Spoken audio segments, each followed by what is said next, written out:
அதில் புது class teachers ஒரு மேமை பார்த்தா அவளுக்கு ரொம்பவே பயம். அந்த மேம் வரக்கூடாதுன்னு சொல்லிட்டு டெய்லி ப்ரேலாம் பண்ணிட்டு இருப்பாள். தென் ஃபஸ்ட் ஸ்டாண்டர்ட் முடிச்சு செகண்ட் தேர்ட் ஸ்டாண்டர்டில் அவளுக்கு தெரிஞ்ச ஒரு மேம், அதாவது அவங்க ஃபேமிலி ரிலேஷன் ஒருத்தங்க டீச்சராக வராங்க.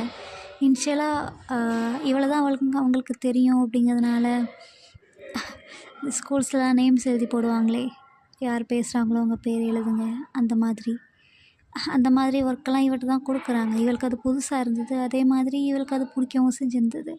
தென் என்னாச்சு, அந்த கிளாஸில் இவளோட நல்லா படிக்கிற ஒரு பொண்ணை பார்த்து லீடர் ஆக்கிட்டு அவளை வந்து நேம்ஸ் லிஸ்ட்டெல்லாம் ஸ்டார்ட் பண்ணிட்டாங்க. அப்போவே அது அவளுக்கு பிடிக்காட்டியும் சரி இதுக்கு முதல்ல அவங்கக்கிட்ட கொடுத்துருக்கலாமே அப்படிங்கிற ஒரு தாட்லேயே அவள் தேர்டு, ஃபோர்த்து, ஃபிஃப்த்து, சிக்ஸ்த்து